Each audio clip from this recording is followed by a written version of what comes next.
So for question number 3, we have here a type of fill in the blank question.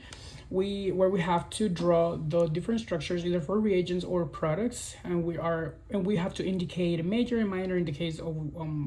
product formation if we are required to draw the products in the specific case, and we also have are being asked to show the mechanism for one of the reactions that are going to be here. We can pick any of them and show the mechanism, right, with the pushing arrows. So for the first case, we have that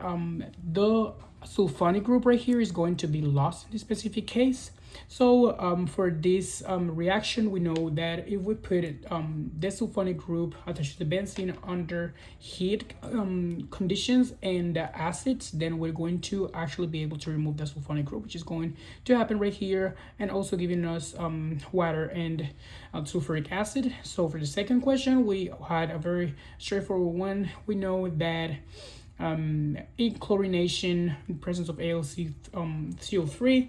we're going to be adding the chloride to the benzene ring, and we have to consider that the methyl group right here is going to be orthopower directing, mostly favoring the ortho position in this case. And we actually see here in the major that was drawn previously, so we just had to draw the initial reagent here, which is going to be toluene. And for question number 3, we had two substituents that substitute the benzene ring. One of them is electron donating the alcohol, and the other one is electron withdrawing. So the additive effect actually puts the group that we're going to be adding in this case through an alkylation, through the Kraft alkylation reaction,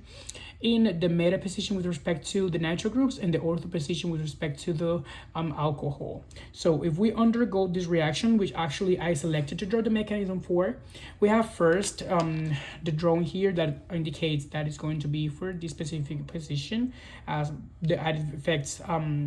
allow us to do so.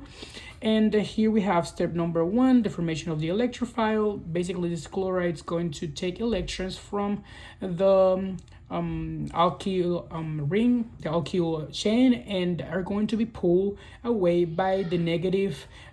partial charge here from the AlCO3, and that is going to ultimately remove the chloride ion, and we're going to have a balanced reaction here from the AlCl4 minus to the separation between ions Cl minus and AlCO3, right? So this is going to form a carbocation in the primary position, which we know is going to undergo rearrangement. This hydrogen is going to move here with a 1,2 hydride shift, and then we have the formation of an electrophile, which is going to react with our initial reagent. So we know this one is going to be the one reactant, so we can add in this meta position with respect to nitro and the ortho with respect to the